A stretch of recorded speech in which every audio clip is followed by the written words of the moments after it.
Everyone, welcome to Bubli's cooking corner. আজ আমি তৈরি করছি মাখানা দিয়ে একটি রেসিপি। তো 2 কাপ এখানে মাখানা নিয়ে নেব। এখানে আপনি কাপ থেকেও মাপতে পারেন, অথবা যদি কোনো কাপ না থাকে আপনারা এরকম বাটি দিয়েও মাপতে পারেন। 2 কাপ নিয়ে নেবেন। মাখানা আপনারা সকলেই জানেন কত বেশি পুষ্টিগুণে ভরপুর। ক্যালসিয়াম, ফাইবার, আয়রন, প্রোটিন সবকিছু এর মধ্যে ঠাসা রয়েছে। তো আজ এই মাখানাই আমাদের প্রধান ইনগ্রেডিয়েন্টস। যদি রেসিপি ভালো লাগে একটা লাইক, সাথে আমার চ্যানেলটাকে সাবস্ক্রাইব করতে কিন্তু ভুলবেন না। একটা প্যানের মধ্যে আমি নিলাম 1 চা চামচ ঘি। এর মধ্যে আমি এই মাখানাগুলোকে দিয়ে লো ফ্লেম রেখে আমরা এটাকে রোস্ট করব। অনবরত আপনারা চালিয়ে যাবেন, নইলে এটা পুড়ে যেতে পারে আর কালারও চেঞ্জ হয়ে যাবে। আমরা এটার কালার চেঞ্জ করব না, হালকা একটু সোনালি কালার আসা পর্যন্ত ভেজে নেব। আর দেখুন এরকমভাবে ভাঙতে শুরু করবে, ততক্ষণ আমরা এটাকে ভেজে নেব। তো এবার ভাজা হয়ে গেছে, বের করে নিলাম। এবার এই প্যানের মধ্যে আর একটুখানি হাফ চা চামচের মতন আমি ঘি দিয়ে দিলাম। এটার মধ্যে আমি এবার দিয়ে দেব কাজু বাদাম, যেটা আমি 8-10টা নিয়েছিলাম। স্প্লিট করে নিয়ে এটাকে একটু ঘিয়ে ভেজে নিলাম। আর ভেজে এবার আমি তুলে নেব। তার সাথে আমি কিশমিশ দিয়ে দিলাম 2 বড় চামচের মতন। কালো কিশমিশটা আমি এখানে ব্যবহার করছি, যে কোনোটাই আপনারা নিতে পারেন। এটাকে এবার আমি ভেজে তুলে নিচ্ছি। এরপর এটার মধ্যে আর 2 বড় চামচ আমি তেল দিয়ে দিলাম।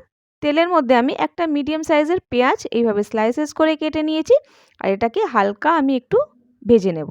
কালারটা খুব একটু চেঞ্জ করব না, আমি হালকা কালার আসা পর্যন্ত এটা ভাজবো। এর মধ্যে আমি রসুন দিয়ে দিয়েছি 8-10টা, আর দিয়ে দিয়েছি আদা 1 ইঞ্চির টুকরো। একটুখানি ভাজার পর একটা মিডিয়াম সাইজের টমেটো আমি এইভাবে কেটে দিয়ে দিলাম। রাফলি আপনারা কাটবেন, খুব একটা করার দরকার নেই। এটাকে এবার আমি সফট হওয়া পর্যন্ত ভেজে নেব। আর তার মধ্যে আমি 8-10টা কাজুও দিয়ে দিলাম। আর দিলাম 1 বড় চামচ মগজ।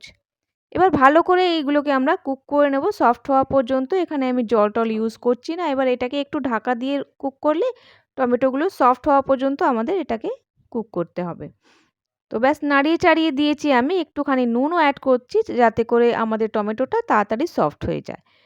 তো ব্যাস এর মধ্যে যা স্টিম আছে এটা দিয়ে এটা হয়ে যাবে। এটার মধ্যে কোনো জল অ্যাড করার কোনো প্রয়োজন নেই। তো আমি ঢেকে ছেড়ে দিচ্ছি, 2 মিনিট লাগবে, হয়ে যাবে। 2 মিনিটের মধ্যে দেখুন এটা সফট হয়ে গেছে, আর জল-টল কিছু নেই, দেখুন একদম ঠিক আছে। এবার আমি এটাকে ঠান্ডা করে নিচ্ছি, আর ঠান্ডা করে নিয়ে এটাকে বেটে নেব। একদম মিহি একটা পেস্ট তৈরি করে নেব। তো এখানে জলের প্রয়োজন হবে না, আমি এটাকে এমনিই বেটে নিচ্ছি। তো যা জল ছিল তাতে এটা বেশ মাখা মাখা বাটা হয়েছে। যদি আপনাদের অসুবিধা হয় 2-4 চামচ জল দিতে পারেন। আমি ধুয়েও ভালো করে বের করে নিলাম এটা একটা বাটির মধ্যে। এবার আমি সাইডে রেখে দিচ্ছি। তো বাদবাকি জিনিসগুলো আমি এবার রেডি করে নেব। তো নেওয়ার পর আমি এখানে নিয়ে নিচ্ছি আবার একটা প্যানে দিয়ে দেবো আবার 1 চা চামচ ঘি। এখানে আপনারা চাইলে তেল ব্যবহার করতে পারেন, তবে এই জিনিসটা যেটা আমরা রান্না করছি খুব দারুণ লাগে যদি আপনারা ঘি রান্না করেন। তবে এখানে আমি একটুখানি তেলও অ্যাড করলাম। ঘি আর তেল মিক্স করে 2 বড় চামচ তেলও দিয়ে দিয়েছি, আর ঘিও দিয়ে দিয়েছি। এবার অ্যাড করব 2টো দালচিনির টুকরো, 2টো এলাচ আর 4টে লবঙ্গ, আর এখানে একটা তেজপাতাও দিয়ে দিয়েছি আমি। আর এর সাথে আমি দিয়ে দিচ্ছি হাফ চা চামচের মতন শাহি জিরে। আপনারা রেগুলার জিরেও দিতে পারেন। এখানে এবার আমি বাটা মশলাটা দিয়ে দিলাম। মশলাগুলোর থেকে বেশ সুগন্ধ আসতে শুরু করার পর আপনারা মশলা অ্যাড করবেন। এর মধ্যে এবার ছোট 1 চামচ দিয়ে দিয়েছি আমি জিরে গুঁড়ো, আর দিয়ে দেবো ধনে গুঁড়ো 1 চা চামচ। এর সাথে দিয়ে দেবো কালো মরিচের গুঁড়ো হাফ চা চামচ, আর দিয়ে দেবো এখানে আমি হলুদ গুঁড়ো 1/4 চা চামচ, 1/4 চা চামচ, আর দিয়ে দেবো লাল মরিচের গুঁড়ো 1 চা চামচ। তো মশলা দেওয়ার পর আমি এটাকে এবার ভালো করে কষিয়ে নেব। লঙ্কা গুঁড়ো চাইলে আপনারা একটু বেশিও দিতে পারেন। তো এবার আমি দিয়ে দিচ্ছি নুন। নুন স্বাদ মতন দিলেই হবে। এবার আমি ভালো করে এটাকে কষিয়ে নেব তেল ছাড়া পর্যন্ত। তো মশলাটা ভালো করে কষিয়ে নেবেন অবশ্যই। যদি তেল কম মনে হয় আপনাদের, আপনারা বেশিও দিতে পারেন। তো আমি যেহেতু খুব বেশি তেল দিইনি, এটা খুব বেশি আপনাদের দেখা যাবে না। এরপর আমি এটাকে ঢেকে ছেড়ে দিচ্ছি 1 থেকে 2 মিনিটের জন্য। তো 2 মিনিট পর আমি খুলছি, দেখুন হালকা হালকা তেল ওপরে চলে এসছে। এরপর আমি এটাকে ভালো করে কষিয়ে নেব, আর কষিয়ে নেওয়ার পর বাদবাকি জিনিস আমি অ্যাড করব। তো এটার মধ্যে এবার আমি দিয়ে দেব 3/4 কাপের মতন মটর। এখানে ফ্রেশ মটরটা ইউজ করছি, চাইলে আপনারা ফ্রোজেনটাও দিতে পারেন। আর মটর দিয়ে আমি ভালো করে এটাকে কষিয়ে নেব একটু। বেশিক্ষণ কুক করার দরকার নেই, নইলে মটরগুলো স্প্লিট হয়ে যাবে। তো 1 মিনিটের জন্য এটাকে কষিয়ে নিলেই হবে। এরপর আমি এখানে 2 কাপের মতন জল দিয়ে দিচ্ছি। তো প্রথমে একটুখানি দিয়ে মিক্স করে নেব, তারপরে বাদবাকি জলটা অ্যাড করে আমরা এটাকে ঢাকা দিয়ে রান্না করব। জল এটার মধ্যে একটু বেশিই দিতে হবে। নইলে পরে যখন আমরা মাখানা অ্যাড করব অনেকটাই এটা গাঢ় হয়ে যাবে। সেইজন্য এখানে আমি একটু বেশি জল অ্যাড করছি। পরে আমরা এটাকে অ্যাডজাস্ট করে নেব। তো ভালো করে আমি মসলাগুলো মিক্স করে নিলাম। আর নেওয়ার পর আমি এটাকে এবার ঢেকে রান্না করে নেব যতক্ষণ না পর্যন্ত মটরটা আমাদের সফট হচ্ছে। তো মটরটাকে আমি এটা পুরোটাই রান্না করব না, 80% পর্যন্ত কুক করব। এটাকে হাত দিয়ে আপনারা অবশ্যই চেক করে নেবেন। একেবারে পুরোটাই কুক করব না ১ম এ। কেন করব না সেটা আমি পরে বলে দিচ্ছি। তো আমার মটর বেশ একটু সফট হয়েছে, এখনো বাকি রয়েছে। এটার মধ্যে এবার আমি মাখানাগুলো অ্যাড করে দেব। তো আমি সবটাই অ্যাড করব না, একটুখানি আমি বাঁচিয়ে রাখবো। কেন করছি পরে বলে দিচ্ছি।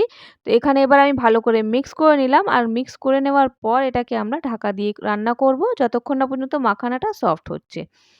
তো এবার মাখানাগুলোকে ঢেকে আমরা রান্না করব। তো এখানে আমি এবার দিচ্ছি ১ চা চামচের মতন চিনি। চিনি অবশ্যই দেবেন, তাতে এর টেস্টটা অনেকটা এনহ্যান্স হয়ে যায় সেইজন্য। আর দেওয়ার পর যদি না পছন্দ করেন অবশ্যই স্কিপ করতে পারেন। তবে দিলে পরে টেস্টটা কিন্তু দারুণ আসে। তো এবার আমি ঢেকে এটাকে ছেড়ে দিচ্ছি। ২-৩ মিনিট লাগবে। মাখানাটা খুব বেশি সময় লাগে না।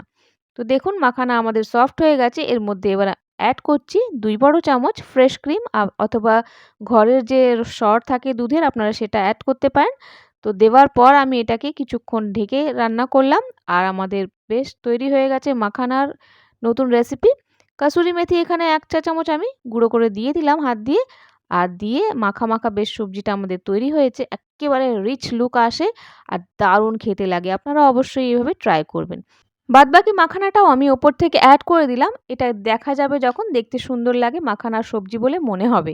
তো এটা আমি এবার মাখিয়ে দিলাম ভালো করে। আর মাখিয়ে দেওয়ার পর এবার আমি ঢেকে ছেড়ে দিচ্ছি। তো এখানে আমি এবার ওপর থেকে সেই কাজু আর কিশমিশটা দিয়ে দিচ্ছি, যেটা আমরা এই রোস্ট করে রেখেছিলাম। এটা একেবারে শেষে দিতে হবে। আর যতটা ইচ্ছে আপনারা এটা ব্যবহার করতে পারেন, অথবা স্কিপ করতে চাইলে স্কিপও করতে পারেন। তো এটা এবার আমি মাখিয়ে নিলাম। আর মাখা বেশ আমাদের সবজিটা তৈরি হয়ে গেছে। এই রেসিপিটা দেখতে যেরকম সুন্দর, খেতেও সেরকমই টেস্টি এবং খাদ্যগুণ সম্পন্ন। আর এটা যখন আপনারা তৈরি করবেন না, রেস্টুরেন্টের খাবার ভুলে যাবেন। একবার অবশ্যই ট্রাই করবেন এইভাবে। আশা করি আপনাদের পছন্দ হবে। এটা আপনারা রুটি, পরোটা বা নান যেকোনো কিছুর সাথে সার্ভ করতে পারেন। দারুণ লাগে খেতে। এক্কেবারে রিচ লুক আসে। আপনারা যদি আত্মীয় আসে বাড়িতে, তাহলে আপনারা গেস্টের কাছেও কিন্তু এটা সার্ভ করতে পারেন। তাদেরও ভালো লাগবে। তো তৈরি হয়ে গেছে আমাদের মাখানার নতুন একটি রেসিপি। আপনারা ট্রাই করে দেখবেন। যদি ভালো লাগে, যদি পছন্দ হয় একটা লাইক অবশ্যই করবেন। সাথে আমার চ্যানেলটাকে সাবস্ক্রাইব করতে পারেন। আগে ওই ধরনের রেসিপি দেখার জন্য আমি প্রায় নতুন রেসিপি নিয়ে আসতে থাকি। আর আজ তাহলে আসি। আবার দেখা হবে অন্য কোনো নতুন ভিডিওতে। ভালো থাকবেন, সুস্থ থাকবেন। Have a nice day.